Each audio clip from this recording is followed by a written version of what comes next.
9h, Europe 1 matin. 7h11 sur Europe 1. Dimitri Pavlenko, vous recevez ce matin l'écrivain et journaliste Jean Sévillia. Bonjour Jean Sévillia. Bonjour. Bienvenue sur Europe 1. Votre dernier livre, il est paru il y a quelques semaines seulement, Les habits neufs du terrorisme intellectuel, c'est chez Perrin.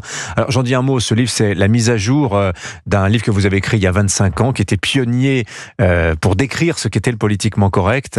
J'en recommande très chaudement la lecture parce qu'il y a beaucoup à dire avec toute la vague woke qui est arrivée depuis. Mais c'est de l'Algérie que nous allons parler ce matin ensemble. Jean Sévillia, vous avez aussi beaucoup écrit sur le sujet. L'Algérie, les relations sont particulièrement mauvaises en ce moment. Or, il se trouve qu'aujourd'hui, c'est une date anniversaire importante. 19 mars 62, entrait en vigueur le cessez-le-feu conclu la veille par les accords d'Évian entre la France et les indépendantistes algériens. Ce devait être le début de la fin de la guerre. 63 ans plus tard, on a l'impression que l'Algérie la prolonge finalement, cette guerre, par d'autres moyens que les armes, Jean Sévillia.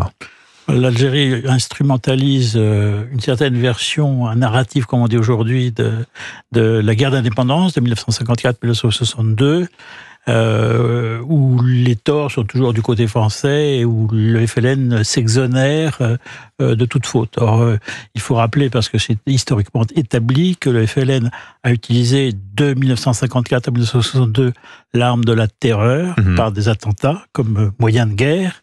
C'est la réponse du fort au faible, mais enfin, ou du faible au fort, pardon, mais enfin, cette donnée est là. Et puis, il faut rappeler que les accords d'Évian, 18 mars et le cessez-le-feu 19 mars ne marquent pas la fin de la violence ni de la guerre d'Algérie. Il y a d'autres guerres qui commencent. Elles commencent ou s'achèvent dans le drame, évidemment, pour les Français d'Algérie, pour lesquels les accords d'Évian contenaient peu de garanties, et ces garanties vont être violées, et on va les contraindre au départ. Il y a une véritable politique, je crois qu'on peut le dire, d'épuration ethnique, le mot est fort, mais c'est la réalité. On fait partir les Français parce que la direction de la FLN veut une Algérie indépendante mono-ethnique, arabe, pour dire les choses clairement. Il y a un deuxième cycle de violence qui est algéro-algérien, en quelque sorte. Ça va être le massacre des Harkis, qui commence à l'été 1962. On ne sait pas vraiment chiffrer le chiffre. On va jusqu'à 80 000. On ne peut pas définir de manière scientifique le nombre de victimes. Mais c'est un massacre tout à fait atroce. C'est une page sombre de l'histoire de France, parce que la France a abandonné ces Harkis. Puis il y a une troisième guerre qui commence, dont on parle peu, qui est une guerre algéro-algérienne au sein du FLN. Au début juillet 1962, il y a un affrontement entre les hommes des maquis, les hommes de Boumedienne Ben Bella, qui vont prendre le pouvoir par rapport aux représentants extérieurs du FLN. Ça fait des combats, mais donc l'histoire du FLN, l'histoire de l'Algérie, la direction de l'Algérie est ponctuée depuis 1962 de querelles internes et souvent sanglantes. Vous avez parlé de la guerre du faible au fort, la méthode FLN pendant la guerre d'Algérie. On peut se poser la question aujourd'hui, dans les relations franco-algériennes entre les deux États, qui est le faible, qui est le fort? On voit que d'un côté, l'Algérie refuse de reprendre les ressortissants dont la France ne veut plus, qu'elle soit expulsée vers leur pays d'origine, l'Algérie, dont elle sait qu'ils ont les papiers. L'Algérie refuse ces gens-là, les renvoie en France. Et face à cela, le ministre de l'Intérieur, qui prône une ligne de fermeté, tient à disposition du gouvernement une riposte graduée. Il y a une quinzaine de mesures. Enfin, c'est extrêmement prudent, j'ai envie de vous dire, finalement, cette liste de mesures. On va commencer par cibler la facilité de voyage de la nomenclatura algérienne. En dernier ressort, cela pourrait aller jusqu'à la réduction du nombre de visas généraux, au grand public, si je puis dire. Et face à cela, on voit l'Algérie qui, elle, demande la démission de Bruno Retailleau. L'Algérie qui met en prison, au péril de sa vie, quelqu'un comme Boualem Sansal. Il y a une disproportion, finalement, de la graduation entre les deux États aujourd'hui.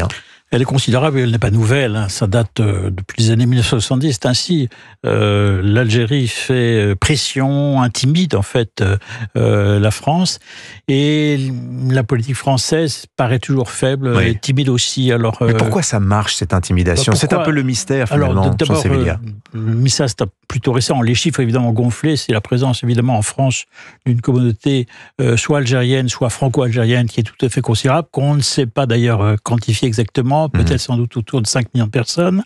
5 millions de personnes parmi lesquelles une minorité peut-être très très remuante. On se souvient du fameux match France-Algérie de football en 2001 qui avait dû être interrompu parce que des jeunes avaient envahi la pelouse.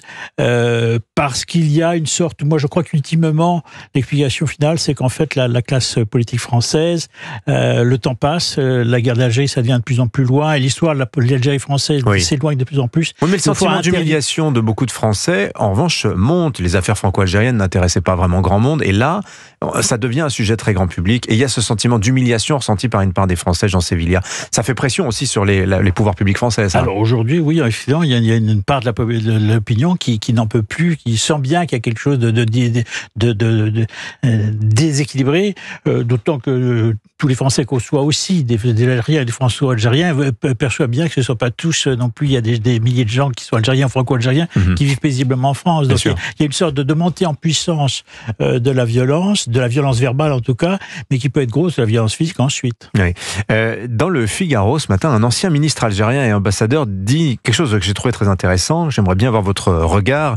Il dit que l'Algérie finalement a davantage un problème avec la droite française, plutôt qu'avec la France en général, Jean Sévillia. Ça, je n'y crois pas. C'est une façon c'est encore un coup politique s'il s'agit d'instrumentaliser, afin de faire jouer, de diviser les Français en quelque sorte. Voilà. Parce qu'il y a aussi des gens de gauche, je pense, qui tiendraient plutôt, si on prend Manuel Valls, il serait plutôt sur une ligne de fermeté vis-à-vis du pouvoir algérien, par exemple. C'est une manœuvre pour cornériser, si je puis dire, pour mettre dans un coin quelqu'un comme Bruno Retailleau. Exactement. Oui. Bruno Retailleau est devenu l'homme à abattre pour l'Algérie, et donc il joue cette carte-là. L'Algérie joue cette carte-là, de la diabolisation de Bruno Retailleau. Et votre regard de journaliste, s'il venait à partir, Bruno Retailleau Eh bien, ça, on le paierait sûrement électoralement, je veux dire, parce que Bruno Retailleau, il y a des Français qui sont sur la même ligne que lui et qui votent un jour et ils se souviendront s'il a dû partir. Oui. Merci Jean Sévillia d'être venu sur Europe 1. Je renvoie donc les auditeurs vers votre livre paru en 2018, Les vérités cachées de la guerre d'Algérie. Toujours d'actualité, toujours passionnant, c'est chez Thème Plus. Et puis le dernier, Les habits neufs du terrorisme intellectuel, paru chez Perrin. Merci d'être venu ce matin sur Europe 1.